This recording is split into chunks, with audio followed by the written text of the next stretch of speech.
Hello everyone, तेज civil के online platform पर आपका स्वागत है। कैसे हैं आप सभी? आई होप आप बहुत अच्छे होंगे।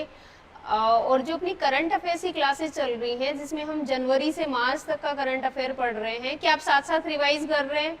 अगर आपको ये वीडियो देखने में थोड़े लंबे लग रहे हैं या फिर ऐसे लग रहा है कि ये तो फालतू चीजें हैं, तो आप इसको 2x पे भी देख सकते हैं। क्योंकि 2x पे जब देखेंगे तो एक तो जैसे मान लो 20 मिनट का आपका वीडियो है, वो 10 मिनट में देख लेंगे और उसी वीडियो को कुछ टाइम बाद आप दोबारा रिवाइज कर सकते हैं। अभी लास्ट क्लास जो थी उसमें हमने स्कीम्स पढ़ी थी, आज भी हम स्कीम्स ही पढ़ेंगे, लेकिन ये स्कीम्स का सेकंड पार्ट है क्योंकि काफी सारी स्कीम्स हमारी रह गई थी, वो वीडियो ज्यादा लंबा हो जाता है, इसलिए दूसरा वीडियो बनाया है। ठीक है, तो इसमें पहली जो न्यूज है वो है चुनावी बॉन्ड, इलेक्टोरल बॉन्ड्स जो होते हैं उससे रिलेटेड है। सुप्रीम कोर्ट ने चुनावी बॉन्ड योजना को असंवैधानिक करार देते हुए रद्द कर दिया है। देखो यहाँ पर दो न्यूज हैं, एक पीएम स्वनिधि और एक इलेक्टोरल बॉन्ड। इन दोनों न्यूज को हम एक एक करके देख लेते हैं। वैसे तो एग्जाम में इसकी पूछे जाने की संभावना बहुत कम है, लेकिन फिर भी अभी क्योंकि रिसेंटली इलेक्शन हुए हैं, जैसे लोकसभा के इलेक्शन हुए, अभी हरियाणा में और जम्मू कश्मीर में इलेक्शन हुए, तो हमसे पूछा जा सकता है। इलेक्टोरल बॉन्ड,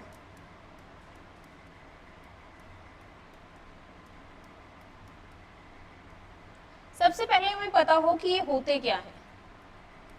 ये इंटरेस्ट फ्री बॉन्ड्स होते हैं, या हम इनको इंटरेस्ट फ्री मॉनेटरी इंस्ट्रूमेंट्स भी बोल सकते हैं। ये किसमें खरीदे जा सकते हैं? 1,000, 10,000, 1,00,000, 10,00,000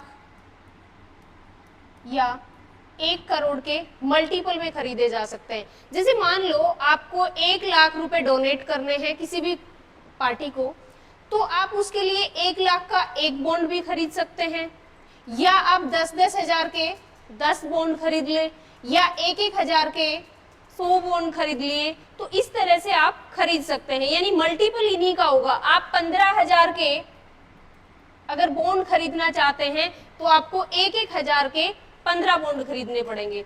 ठीक है, खरीदे कब जा सकते हैं? जैसे जनवरी, फरवरी मार्च में नहीं खरीदे जा सकते, अप्रैल, फिर मई जून में नहीं, जुलाई में, फिर अगस्त सितंबर नहीं, अक्टूबर में। यानी ये 4 महीने कौन से? जनवरी, अप्रैल, जुलाई और अक्टूबर के स्टार्टिंग के जो 10 दिन होते हैं, 1 से 10 तारीख तक खरीदे जा सकते थे। इसके अलावा इस पर कोई भी कैप नहीं है, यानी कि कोई भी व्यक्ति कितने भी बॉन्ड्स खरीद सकता है। खरीदे कहां से जा सकते हैं? ऑथोराइज्ड ब्रांचेस ऑफ एसबीआई, केवल एसबीआई की ऑथोराइज्ड ब्रांचेस से ही खरीदे जा सकते हैं, अदर किसी भी बैंक की ब्रांचेस से नहीं खरीदे जा सकते। अगर आप पीएनबी जाकर या आईसीआईसीआई जाकर, एचडीएफसी जाकर ये बॉन्ड्स मांगेंगे तो वहां पर नहीं मिलेंगे। ये जो खरीदने वाले लोग होते हैं, कोई भी पर्सन इनको खरीदेगा तो उसकी जो आइडेंटिटी है वो कॉन्फिडेंशियल रहेगी। क्या रहेगी? कॉन्फिडेंशियल रहेगी, यानी कि पता नहीं चले कि किसने खरीदे हैं, कितने बॉन्ड खरीदे हैं। ठीक है, तो अभी रिसेंटली इसको रद्द कर दिया गया है 2024 में। ये शुरू कब हुई थी? 2017 से 18 का जो बजट था, उस बजट घोषणा में ये शुरू हुई। इसमें जो पार्टीज हैं, जिन पार्टीज को ये बॉन्ड्स मिलते हैं, वो पार्टीज कौन सी हो सकती हैं? एक तो रजिस्टर्ड पार्टीज होनी चाहिए। देखो, कोई भी पार्टी है उसका इलेक्शन कमीशन के थ्रू अपने को रजिस्ट्रेशन करवाना होता है, तो एक तो वो रजिस्टर्ड होनी चाहिए। दूसरी कंडीशन क्या है कि जो अभी रिसेंट इलेक्शन हुए हैं, उन रिसेंट इलेक्शन में उसको एटलीस्ट 1% वोट मिले हो। क्या मिले हो? 1% वोट मिले हो वही पार्टी इसके लिए एलिजिबल है। अदरवाइज आपको या तो आपकी पार्टी को 1% से कम वोट मिले हैं या फिर आपकी पार्टी रजिस्टर्ड नहीं है, तो आप इस तरह के बॉन्ड जो डोनेशन है उसको लेने के लिए एलिजिबल नहीं है। ठीक है, ये जो बॉन्ड्स होते हैं ये 100% डोनेशन है, ये टैक्स फ्री है। तो बड़ी बड़ी जो कंपनीज हैं उन कंपनीज ने क्या किया कि इस तरह के जो चुनावी बॉन्ड हैं वो खरीद लिए काफी ज्यादा अमाउंट में। जैसे मान लो उसका प्रॉफिट है 300 करोड़ का और ऐसी कंपनीज में 3-3 हजार करोड़ के बॉन्ड्स खरीद लिए। इस तरह की जो चीजें होने लगी तो इसी चीज को ध्यान में रखते हुए कि जो कंपनीज हैं वो कॉन्फिडेंशियल जो ये बैंक है कॉन्फिडेंशियल सिस्टम के अंतर्गत काम कर रहा है कि किसने कितने बॉन्ड खरीदे, ये किसी को भी जानकारी नहीं थी। इसी चीज को ध्यान में रखते हुए इसको रद्द किया गया है। दूसरी जो स्कीम है पहली ही न्यूज में हमने देखी थी, PM Svanidhi, PM Svanidhi scheme, प्रधानमंत्री स्ट्रीट वेंडर्स, प्रधानमंत्री स्ट्रीट वेंडर्स आत्मनिर्भर निधि। देखो ये स्कीम कब चलाई गई, जब कोरोना काल था उस टाइम में जो स्ट्रीट वेंडर्स हैं उनके लिए चलाई गई थी 1 जून 2020 को। ठीक है, इस स्कीम को अभी एक्सटेंड कर दिया गया है दिसंबर 2024 तक के लिए। तो देखो ये हमारे लिए ज्यादा इंपॉर्टेंट है, इससे क्वेश्चन बनने की संभावना है। क्यों है? क्योंकि ये दिसंबर 2024 तक इस स्कीम को बढ़ा दिया गया है, तो यानी 2024 के दिसंबर में ये फिर से न्यूज में रहने वाली है ये स्कीम, क्योंकि या तो ये बंद हो जाएगी या फिर ये आगे एक्सटेंड हो जाएगी। तो दोनों ही कंडीशन में ये न्यूज में रहने वाली है, तो इससे क्वेश्चन बन सकता है। पीएम स्वनिधि हमें फुल फॉर्म पता हो, प्रधानमंत्री स्ट्रीट वेंडर्स आत्मनिर्भर निधि। कब शुरुआत हुई? 1 जून 2020 को। इसमें जो स्ट्रीट वेंडर्स हैं उनको कोलैटरल फ्री लोन दिया जाता है। पहली बार जो लोन दिया जाएगा वो 10,000 का लोन दिया जाता है, कोलैटरल फ्री है। कोलैटरल फ्री का मतलब है कि आपको कुछ भी गिरवी नहीं रखना है। तो ये अगर इंस्टॉलमेंट ली आपने और इसकी पेमेंट टाइमली कर दी, यानी कि जो आपने लोन लिया 1 साल के लिए 10,000 का, उस लोन को आपने समय पे भर दिया, तो सेकेंड ईयर में जो स्ट्रीट वेंडर है वो 20,000 का लोन लेने के लिए एलिजिबल हो जाता है। दूसरी साल में भी अगर ये टाइमली रिपेमेंट कर देता है तो थर्ड ईयर में ये 50,000 तक का कोलैटरल फ्री जो लोन है वो मिल जाएगा। ठीक है, तो ये छोटी छोटी इंफॉर्मेशन थी, एकदम फैक्चुअल नॉलेज है, यहाँ पे कोई कंसेप्ट नहीं है। हमें याद रखना है कि 1 जून 2020 को ये लॉन्च हुई, कोलैटरल फ्री है। पहली जो साल लोन मिलेगा वो 10,000, उसको अगर टाइमली रिपे कर दिया तो सेकेंड ईयर 20,000 के लिए एलिजिबल हो जाएगा, उसको भी टाइमली रिपे किया तो थर्ड ईयर में 50,000 तक का लोन। इसके साथ एक और सुविधा दी गई है कि ये जो लोन लेंगे, इस लोन की जो ट्रांजेक्शन है, आप मंथली पेमेंट जो करते हैं ट्रांजेक्शन्स, अगर वो ऑनलाइन ट्रांजेक्शन्स होती हैं तो उसके लिए पर मंथ 100 रुपीज तक का कैशबैक ऑफर भी मिलता है। ठीक है, अगली न्यूज देख लेते हैं। Soil health card scheme. देखो सॉइल हेल्थ कार्ड स्कीम है, ये 5 दिसंबर 2015 को लॉन्च हुई थी। अभी 2022-23 में soil health and fertility component, देखो राष्ट्रीय कृषि विकास योजना जो है, राष्ट्रीय कृषि विकास योजना, इस योजना के अंतर्गत एक कंपोनेंट है soil health and fertility component. इस कंपोनेंट के अंदर इसको मर्ज कर दिया गया है। ठीक है, अब ये है क्या? एक ये प्रिंटेड रिपोर्ट होती है। सॉइल हेल्थ कार्ड क्या है? प्रिंटेड रिपोर्ट कार्ड है, जिसमें 12 न्यूट्रिएंट्स के बारे में हमें जानकारी मिलती है कि जो सॉइल है खेत में, यानी खेत की जो मिट्टी है, उसमें ये जो 12 न्यूट्रिएंट्स हैं, इनकी अमाउंट कम है, ज्यादा है या बैलेंस है। जैसे organic carbon, pH, nitrogen, phosphorus, potassium, iron, copper, zinc, manganese, ठीक है, और भी काफी सारे, टोटल है 12। आपको ये 12 याद रखने जरूरी नहीं है, 12 नंबर याद रखना जरूरी है, और ये हर 3 साल बाद दोबारा जारी करते हैं। यानी कि एक बार आपने अपनी सॉइल का सैंपल दिया, अभी तो विलेज लेवल पर भी इसकी सुविधा कर दी गई है कि विलेज लेवल पे जो लैब्स है, हर विलेज में नहीं है लेकिन कुछ कुछ विलेजेस में अभी ये लैब इस्टेब्लिश हो गई है। वहाँ लैब में अपने खेत की जो सॉइल है, मिट्टी है, उसका सैंपल लेकर जाते हैं। वहाँ उस सैंपल के बेसिस पर कौन कौन से न्यूट्रिएंट्स किस मात्रा में है, किस मात्रा में ये होने चाहिए, आपको कितने न्यूट्रिएंट्स ऐड करने हैं, इसकी सब जानकारी इस रिपोर्ट कार्ड में मिल जाती है। फिर उसके बाद वो 3 साल तक वैलिड रहता है। 3 साल के बाद आपको अपनी मिट्टी का नमूना फिर से चेक करवाना होगा, ठीक है। ये इससे रिलेटेड इंफॉर्मेशन थी। अगली न्यूज है नेशनल लाइवलीहुड मिशन। ये नेशनल लाइवलीहुड मिशन है, 2010 में स्टार्ट किया गया।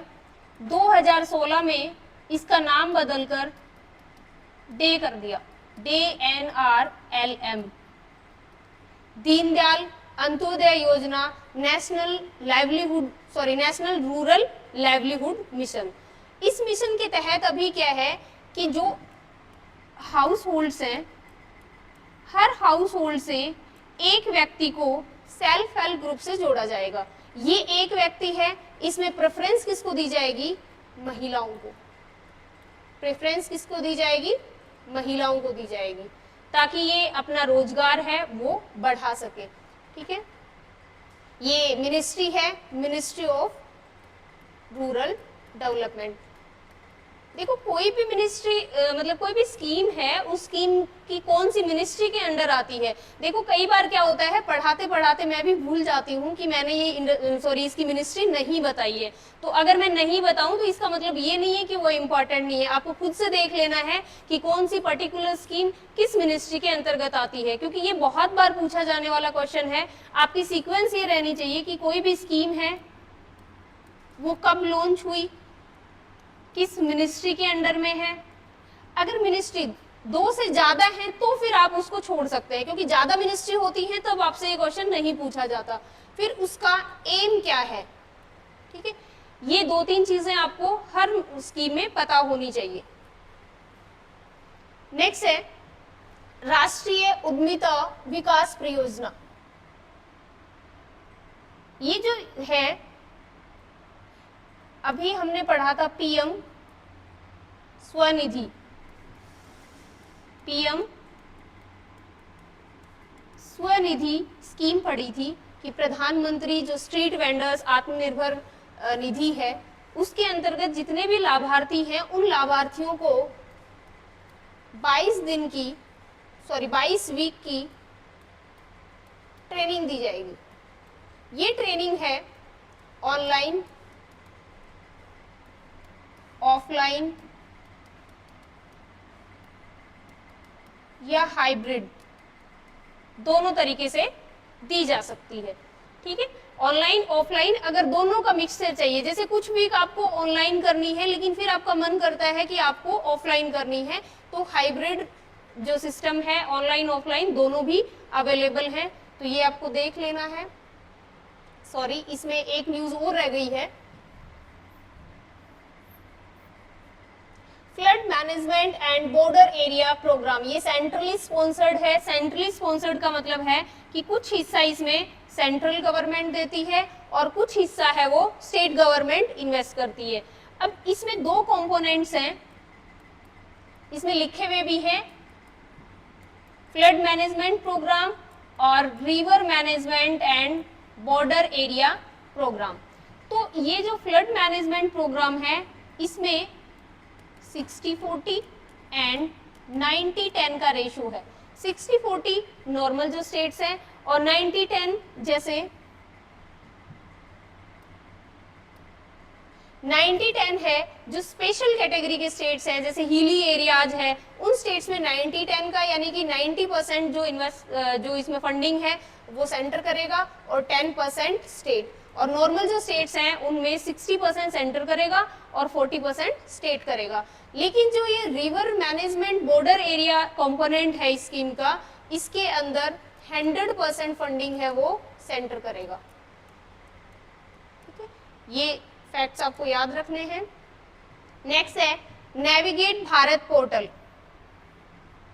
अभी 4 पोर्टल लॉन्च हुए, जिसमें से एक है नेविगेट यानी national video gateway of Bharat. ठीक है, national video gateway of Bharat. दूसरा है national register for local cable operator. जो लोकल केबल ऑपरेटर्स होते हैं उनके लिए। तीसरा है प्रेस सेवा पोर्टल, और एक पोर्टल है CBC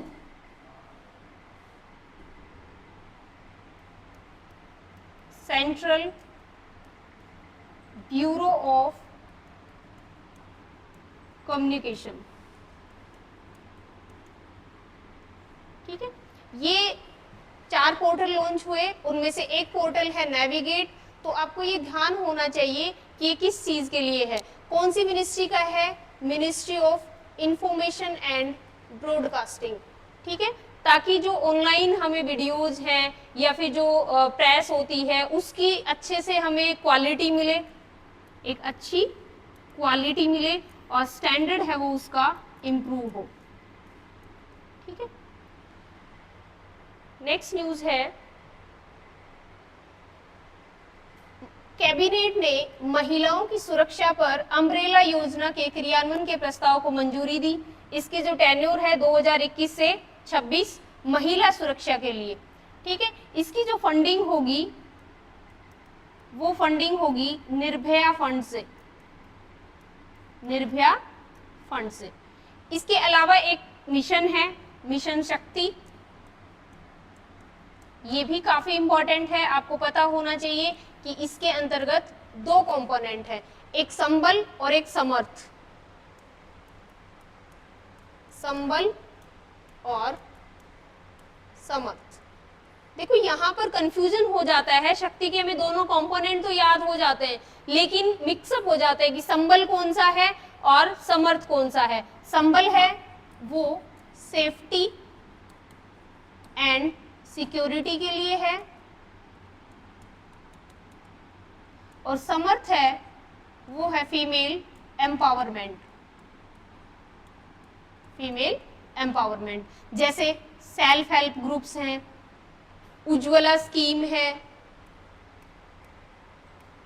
उज्ज्वला स्कीम। जो वर्किंग वीमेन्स होती हैं उनके लिए हॉस्टल फैसिलिटी हो गया, ये सब किस में आ जाएंगे, समर्थ में आ जाएंगे। संबल में कैसे, जैसे वन स्टॉप सेंटर हो गया, इसके अलावा महिला हेल्पलाइन नंबर हो गया, बेटी बचाओ बेटी पढ़ाओ स्कीम हो, कैंपेन हो गया।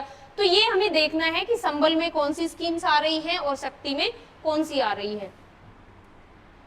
अगली न्यूज है सहकार से समृद्धि कार्यक्रम। देखो अभी गुजरात में एक कार्यक्रम आयोजित हुआ 6 जुलाई को, क्योंकि 6 जुलाई को इंटरनेशनल डे ऑफ कोऑपरेटिव मनाया जाता है। देखो ये न्यूज पुरानी है लेकिन हमें बहुत पुरानी न्यूज को भी अभी अब पढ़ रहे हैं तो हमें रिसेंट के साथ भी पता होना चाहिए। 6 जुलाई को एक कार्यक्रम आयोजित हुआ, कहां पर, गुजरात में। ये किस डे पर आयोजित हुआ है, इंटरनेशनल डे ऑफ कोऑपरेटिव। इसमें बहुत ज्यादा कुछ इंपॉर्टेंट है नहीं लेकिन हम कोऑपरेटिव सोसाइटीज के बारे में थोड़ा देख लेते हैं, बैकग्राउंड की क्या है। Cooperative societies cooperative societies Bharat में पहली बार 1904 में स्टैब्लिश हुई। पहली कोऑपरेटिव सोसाइटी कब बनी? 1904 में। यहाँ पर देखो, जब कभी भी ऐसे ईयर्स आए तो आप बाकी सब्जेक्ट को भी रिलेट कर सकते हैं। जैसे 1904 में और क्या हुआ था? अभिनव भारत की स्थापना की थी किसने? वीडी सावरकर ने। तो ऐसा करने से क्या होगा, आपके एक्स्ट्रा फैक्ट्स भी तैयार हो जाएंगे। मैं हर सब्जेक्ट के फैक्ट्स नहीं बता सकती, अभी करंट में है, कुछ चीजें जैसे जैसे मुझे याद आती जाएंगी मैं आपसे शेयर करती जाऊंगी, लेकिन ये कोशिश आप खुद से भी कर सकते हैं। ठीक है, हर किसी का हर सब्जेक्ट स्ट्रॉन्ग नहीं होता है। मेरा जो सब्जेक्ट है वहां से रिलेटेड कुछ भी फैक्ट्स आते हैं, मैं वो आपको डीप में करवाती हूँ। तो 1904 में अभिनव भारत की भी स्थापना हुई है, ये भी इसके साथ ही याद रखना है। 97th कॉन्स्टिट्यूशनल अमेंडमेंट एक्ट आया 2011 में। इसके द्वारा क्या किया गया? कुछ चीजें ऐड हुई, आर्टिकल्स ऐड हुए, एक पार्ट ऐड हुआ। पार्ट था 9th बी। ये जो कोऑपरेटिव सोसाइटीज एक्ट आया, कॉन्स्टिट्यूशनल अमेंडमेंट एक्ट 97 2011 में, इससे एक पार्ट जोड़ा 9B। इसके अलावा कुछ आर्टिकल्स जुड़े। आर्टिकल 19(1)(c) कि हमें कोऑपरेटिव सोसाइटी बनाने का राइट है। ठीक है, एक आर्टिकल ऐड हुआ, ये हुआ फंडामेंटल राइट्स में। दूसरा हुआ डीपीएसपी में, directive principle of state policy. ठीक है, इसमें कौन सा हुआ? Article 43B। इसके अलावा जो पंचायती राज इंस्टीट्यूशंस हैं उनमें भी आर्टिकल ऐड हुए। आर्टिकल 243(ZH) से 243(ZI), ये दो आर्टिकल पंचायती राज इंस्टीट्यूशन में ऐड हुए। तो इनसे क्या करना है, आपको याद रख लेना है कि कहाँ कहाँ ये चीजें लिंक हो रही हैं। और इंटरनेशनल डे ऑफ कोऑपरेटिव कब मनाया जाता है? 6 जुलाई को। अभी जो नेक्स्ट ईयर है 2025, इसको इंटरनेशनल ईयर ऑफ कोऑपरेटिव के रूप में सेलिब्रेट किया जाएगा। ठीक है, तो ये रिलेटेड इंफॉर्मेशन थी। नेक्स्ट है स्वाति पोर्टल। स्वाति पोर्टल है, ये है science for women, A technology and innovation. एक तो इसकी फुल फॉर्म इंपॉर्टेंट है, दूसरा ये किसके लिए है? स्टेम में महिलाओं की भागीदारी को रिप्रेजेंट करने के लिए। स्टेम है क्या? साइंस, टी से है टेक्नोलॉजी, ई से इंजीनियरिंग, टेक्नोलॉजी, इंजीनियरिंग, एम से मैथमेटिक्स और एक एम से है मेडिकल। यानी कि इन फील्ड्स में महिलाओं की भागीदारी है, उसका रिप्रेजेंटेशन करने के लिए उनको एक अच्छा प्लेटफॉर्म मिल सके, ऑनलाइन प्लेटफॉर्म जहां पर वो अपनी भागीदारी सुनिश्चित कर सके, उसके लिए स्वाति पोर्टल लाया गया है। ठीक है, अगली न्यूज है, केंद्रीय रक्षा मंत्री ने डेफ कनेक्ट 2024 के दौरान अदिति योजना लॉन्च की। तो ये जो अदिति योजना है, ये डिफेंस सेक्टर में टेक्नोलॉजिकल इनोवेशंस के लिए है। टेक्नोलॉजिकल इनोवेशंस के लिए आपको दो चीजें ध्यान में रखनी है। एक तो ये किसके लिए है? डिफेंस सेक्टर में जो डिफेंस इंडस्ट्रीज हैं हमारी, उसमें टेक्नोलॉजिकल इनोवेशन के लिए। दूसरा कौन सी मिनिस्ट्री के द्वारा? Ministry of defence. इसमें हम 30 महत्वपूर्ण टेक्नोलॉजिकल डेवलपमेंट वाले प्रोजेक्ट करेंगे। और यहाँ पर ये जो पात्रता लिखा हुआ है ना, ये पात्रता नहीं है, यहाँ पर क्या है, जो स्टार्टअप्स हैं डिफेंस सेक्टर में जो काम कर रहे हैं, उन स्टार्टअप्स को 25 करोड़ रुपए तक का ग्रांट दिया जाएगा। कब तक के लिए अवेलेबल है ये? 2023 से 26 के लिए है, टोटल ग्रांट है वो 750 करोड़ का दिया जाएगा। ठीक है, अगला है भारत और एशिया के पहले राष्ट्रीय डॉल्फिन अनुसंधान केंद्र, नेशनल डॉल्फिन रिसर्च सेंटर। पहला है ये, एशिया का भी फर्स्ट है, एशिया का भी फर्स्ट है। ये काफी इंपॉर्टेंट है, इसके लिए हम कुछ फैक्ट्स देख लेते हैं जो इसमें नहीं लिखे हुए हैं। Dolphin,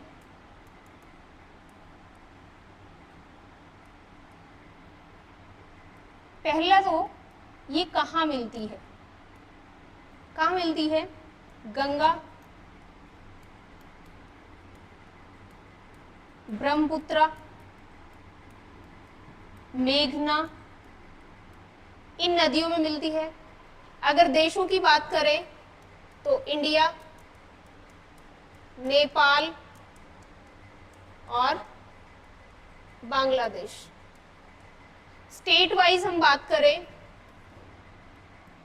Assam, west Bengal, Jharkhand,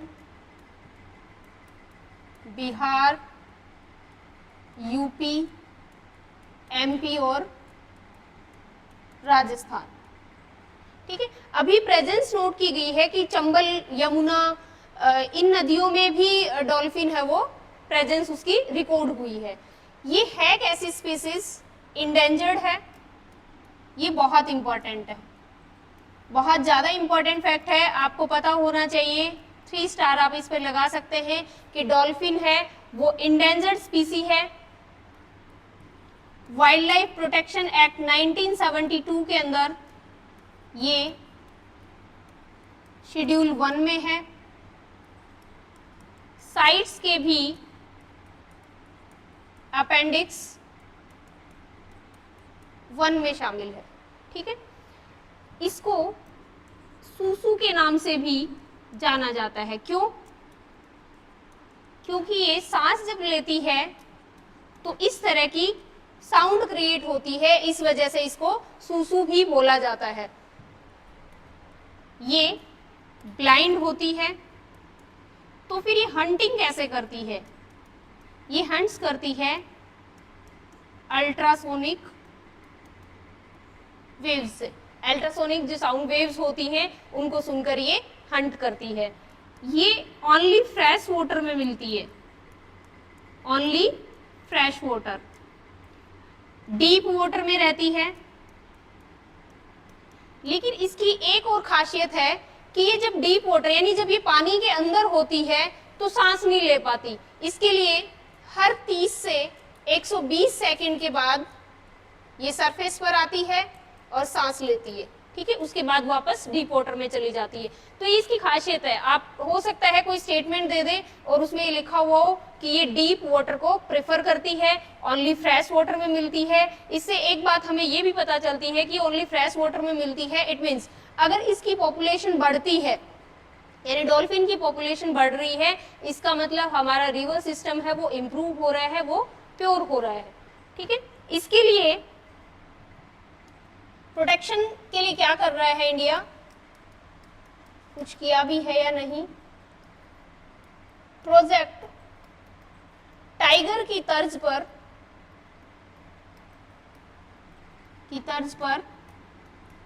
project dolphin ये लाए हम 2021 में। जिस तरह से प्रोजेक्ट टाइगर है, प्रोजेक्ट टाइगर आपको पता होना चाहिए कब शुरू हुआ था? ये 1973 में। याद रखने का आसान तरीका है, क्योंकि कई बार कई सारे स्टूडेंट्स कंफ्यूज होते हैं कि 1973 है या 72। वाइल्ड लाइफ प्रोटेक्शन एक्ट है वो 1972 का है और प्रोजेक्ट टाइगर है वो 73 का। तो आपको सिंपल ऐसे याद रखना है, टी से ही हमारा 3 बनेगा और टी से ही टाइगर। आपको कंफ्यूजन नहीं होगा। कंफ्यूजन कहाँ होता है? 73 और 72 में होता है, तो यहां से कंफ्यूजन दूर हो जाएगा। 3 टाइगर, यानी कि प्रोजेक्ट टाइगर कब आया? 1973 में, और प्रोजेक्ट डॉल्फिन कब आया है? 2021 में। इसके अलावा वाइल्ड लाइफ सेंचुरीज भी हैं। विक्रमशिला वाइल्ड लाइफ सेंचुरी, ये बिहार में है। और अभी जो नेशनल डॉल्फिन रिसर्च सेंटर बनेगा वो भी बिहार में ही बनेगा, पटना में। और एक वाइल्ड लाइफ सेंचुरी हस्तिनापुर में, हस्तिनापुर है यूपी में, और ये भी बनी नहीं है, ये प्रोपोज्ड वाइल्ड लाइफ सेंचुरी है।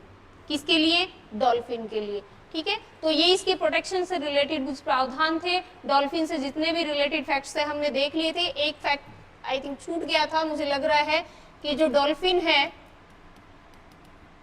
वो हमारा नेशनल एक्वेटिक एनिमल है, नेशनल एक्वेटिक एनिमल। 2010 से हम इसको ये दर्जा दिए। ठीक है, ये कुछ फैक्ट्स थे, एक एक करके याद कर लेना। इंपॉर्टेंट न्यूज थी ये, इस न्यूज से हो सकता है क्वेश्चन आ जाए। नेक्स्ट है जल शक्ति अभियान, जल शक्ति अभियान कैच द रेन। ये 5th एडिशन है। 2019 में जन आंदोलन के रूप में इसको स्टार्ट किया था। बहुत ज्यादा इसमें कुछ है नहीं, इसकी थीम जरूर देख लेना। अभी 2024 की थीम है water power from women power, नारी शक्ति से जल शक्ति, नारी शक्ति से जल शक्ति। ये हमें थीम याद रखनी है जो कि इंपॉर्टेंट है। नेक्स्ट न्यूज है किसान क्रेडिट कार्ड मत्स्य पालन योजना। मत्स्य पालन विभाग ने जन समर्थ पोर्टल पर केसीसी मत्स्य पालन योजना के एकीकरण का उद्घाटन किया। इससे रिलेटेड कुछ फैक्ट्स देख लेते हैं।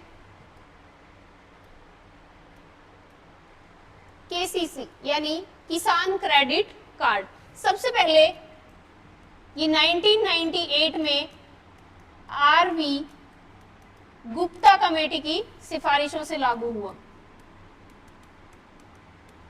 ये जो किसान क्रेडिट कार्ड फैसिलिटी है, आरवी गुप्ता कमेटी की सिफारिशों पे 1998 में स्टार्ट किया गया था।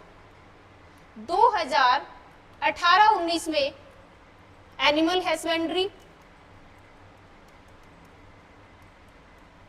एनिमल हस्बेंड्री और फिशरी सेक्टर में भी इसको लागू कर दिया। इसमें जो लोन मिलता है 7% इंटरेस्ट रेट पे लोन मिलता है। अगर आप टाइमली पेमेंट करते हैं, टाइमली रिपेमेंट अगर किसान करेंगे तो इसमें 3% की छूट का प्रावधान है, यानी 4% पर मिलेगा। ठीक है, 2018-19 से फिशरी सेक्टर में भी किया है। लास्ट क्लास में हमने ये भी देखा था कि इनलैंड फिशरी प्रोडक्शन में, इनलैंड फिश प्रोडक्शन में इंडिया है वो प्रथम स्थान पर है। ये आपको याद होना चाहिए। नेक्स्ट न्यूज है उल्लास पहल।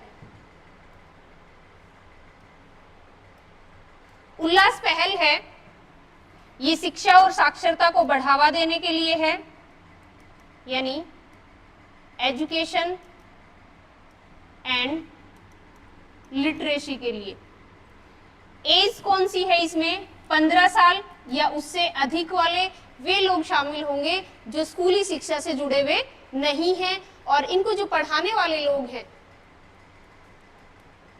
वो होंगे वॉलेंट्री बेसिस पर, यानी ऐच्छिक से। एक उल्लास ऐप भी है, इस ऐप पे जो उनको पढ़ना है वो भी रजिस्टर कर सकते हैं, और वॉलेंट्री जो पढ़ाना चाहते हैं वो भी रजिस्टर कर सकते हैं। नेक्स्ट न्यूज है सामाजिक न्याय और अधिकारिता मंत्रालय, ministry of social justice and empowerment ने एक योजना शुरू की है, national action for mechanized sanitation ecosystem, जिसको इन शॉर्ट हम नमस्ते बोलते हैं। क्या बोलते हैं? नमस्ते। ये क्यों स्टार्ट की गई है? सॉरी, इससे पहले मैं ये बता दूं कि ये किस किस का कोलैबोरेशन है। Ministry of social justice and empowerment और ministry of housing and urban affairs. ठीक है, ये आपको याद रखना है, ये दोनों मिनिस्ट्रीज शामिल हैं। कवरेज 2022 से 2026 तक 500 जो अमृत शहर हैं उनको किया गया है। अब यहाँ पर हमने एक वीडियो में देखा था